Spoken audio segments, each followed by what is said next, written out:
Students, আমি তোমাদের পলা স্যার। আজকে তোমাদের সামনে একটা খুব গুরুত্বপূর্ণ নিউজ নিয়ে এলাম।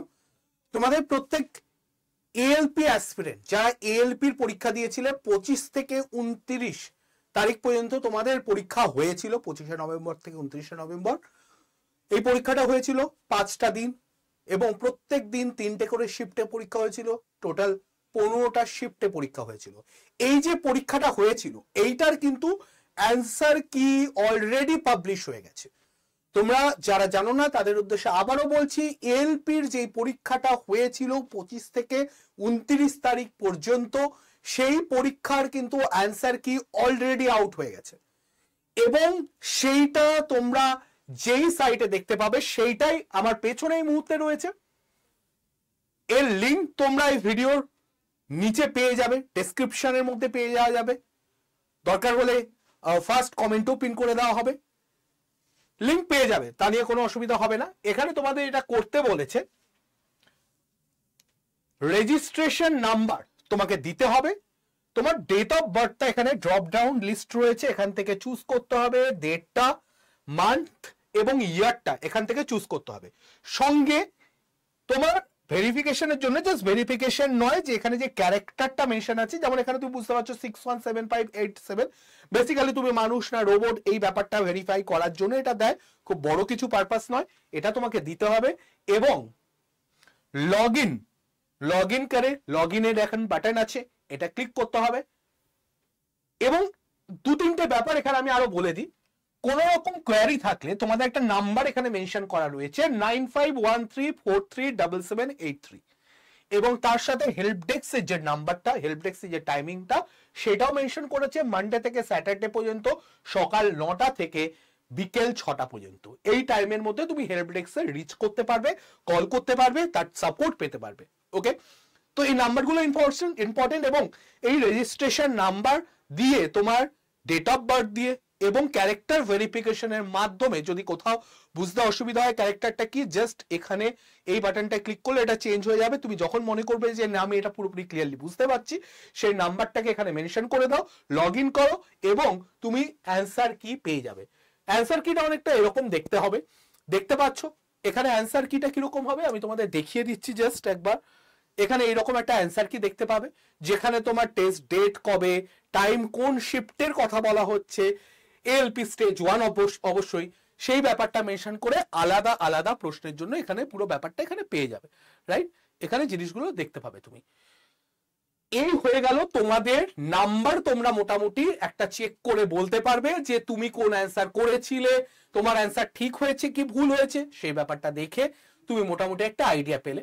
অ্যাকচুয়ালি অ্যাকিউরেটলি পাওয়া উচিত যে তুমি কত নাম্বার পেয়েছো। তোমাদের জন্য আমরা আরেকটা জিনিস ভেবেছি, সেটা কি, তোমাদের জন্য একটা রেসপন্স ফর্মের ব্যবস্থা করেছি। এই রেসপন্স ফর্মের প্রয়োজন কি? স্যার আমরা তো নাম্বার জেনেই যাচ্ছি, যেরকমটা আমাদের অ্যান্সার কি রয়েছে আমরা নাম্বার জেনে যাচ্ছি, তাহলে স্যার এসবের আবার কি দরকার আছে? তুমি নাম্বার কত পেয়েছো সেটা জানলেই তুমি কোয়ালিফাই করতে পারবে কিনা সেটা তুমি বুঝতে পারবে না। সেটা ডিপেন্ড করবে অ্যাভারেজ স্টুডেন্ট কিরকম পারফর্ম করেছে সেটা বুঝে, এবং সেইটা বোঝার জন্য তোমাকে যেটা দরকার হবে সেটা হচ্ছে বাকি স্টুডেন্টদের সঙ্গে তোমার কম্পারিজন, তুমি কোন জায়গায় রয়েছো তারা কোন জায়গায় রয়েছে, একটা কম্পারেটিভ স্টাডি দরকার। তার জন্য আমরা ব্যবস্থা করেছি এএলপি আরআরবি এএলপি 2024 সিবিটি 1 এর জন্য একটা, যারা পরীক্ষা দিয়েছিলে তাদের জন্য একটা রেসপন্স ফর্ম। সেখানে তুমি কি করতে পারবে, নিজের নাম মেনশন করবে, ইমেল আইডি মেনশন করবে, তুমি কোন category, general, OBC, EWS, SC, ST কোন ক্যাটাগরি মেনশন করলে, এক্সাম ডেট এখানে 5টা দিন হয়েছিল 25, 26, 27, 28, 29, তুমি কোন দিনে পরীক্ষা দিয়েছিলে সেটা মেনশন করো, কোন শিফটে দিয়েছিলে ফার্স্ট, সেকেন্ড, থার্ড এর মধ্যে সেটাও মেনশন করে দাও, কোন বিষয়ে কোনো বিষয়ে ডাউট আছে কিনা, সায়েন্সের হোক, ম্যাথের হোক, রিজনিং এর হোক, জিকে জিএস এর হোক, তাহলে সেগুলো চুজ করবে। মেনশন দোজ কোশ্চেন, কোন কোশ্চেন গুলো সমস্যা সেইগুলো তুমি এখানে মেনশন করবে। কতগুলো উত্তর তোমার ঠিক হয়েছে তুমি তো জেনেই যাচ্ছ অ্যান্সার কি দেখে, তাহলে সেটা মেনশন করবে যে তুমি কতগুলো ঠিক করেছো, আর কতগুলো ঠিক করেছো কতগুলো ভুল করেছো দুটোই মেনশন করলে। আর অবশ্যই তোমার মোবাইল নাম্বারটা মেনশন করবে।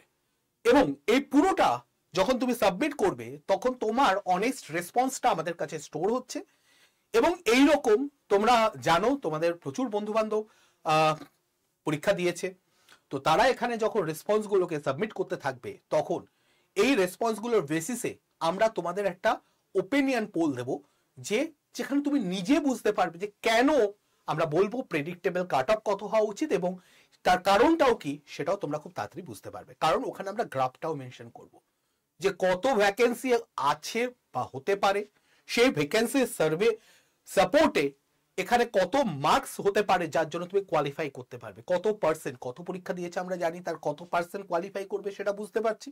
ধরে নাও 1 লাখ পরীক্ষা দিয়েছে, 1000 কোয়ালিফাই করবে, তাহলে আমি বুঝতে পারছি 1000 যদি ভ্যাকেন্সি থাকে তাহলে তুমি 1% এখানে কোয়ালিফাই করবে, তাহলে টপ 1% এর মার্কস হবে তোমার কাট অফ। আমি বলছি না অ্যাকুরেটলি হবে, কারণ সেখানে সবার মার্কস দরকার, সবার মার্কস আমাদের কাছে নেই, কিন্তু আমরা পুরো ডেটাটা যেখান থেকে পারবো, আমাদের জানো আড্ডা 24/7 বিশাল বড় একটা অর্গানাইজেশন অল ইন্ডিয়া বেসিস, সেই ডেটাটাকে কালেক্ট করবে এবং কালেক্ট করে তোমাদের জন্য একটা fair enough cut off decide করবে। ডিসাইড তো করার আমরা কেউ নই, বাট আমরা একটা প্রেডিক্ট করব। তো তোমাদের এই পেজটা এখানে যেখানে তোমরা তোমাদের রেসপন্স সাবমিট করবে সেটাও তোমাদের নিচে ডেসক্রিপশন এবং ফার্স্ট কমেন্টে পেয়ে যাবে তার লিঙ্ক, সেখান থেকে যাও, গিয়ে তোমাদের অনেস্ট মার্কসটাকে বলো। দেখো এখানে লুকিয়ে চুরিয়ে কোনো লাভ নেই, তুমি এখানে বলছো স্যার আমি অ্যাকচুয়ালি পেয়েছিলে ধরো 75 হয়েছিল মানে 75%, তুমি ওখানে গিয়ে দেখালে 85%, লাভ নেই কোনো। যা কারচুপি এখানে করছো তাতে তোমার রেজাল্টের ওপরে কোনো এফেক্ট আসবে না। আমাদেরকে তুমি বেশি বলে কি লাভ হবে, কোথায় তুমি কি এমন মহাভারত অশুদ্ধ করে দেবে, আসল জায়গায় তো তুমি যা করা সেটা করেই এসছো। তো সুতরাং অনেস্ট যেটা তোমাদের মার্কস হয়েছে সেটাকে অবশ্যই এখানে সাবমিট করো, করার পরে আমরা খুব তাড়াতাড়ি আমাদের ডেটাটা যখন ফেয়ার এনাফ ডেটা পেয়ে যাবো, একটা স্যাম্পল ডেটা দরকার আমাদের, এনাফ নাম্বার অফ ডেটা দরকার, সেই ডেটা আমরা যখন কালেক্ট করে ফেলবো আমরা তোমাদেরকে প্রেডিক্ট করে বলতে পারবো কিরকম কাট অফ হতে পারে। তো অল দ্য বেস্ট সবাইকে, আশা করি সবার খুব তোমাদের ভালো পরীক্ষা হয়েছে, and May the best student qualify বা স্টুডেন্টস কোয়ালিফাই, এবং তোমাদের জন্য অনেক অনেক শুভেচ্ছা রইল। ভালো থেকো, সুস্থ থেকো এবং পড়াশোনা চালিয়ে যাও। Thank you so much.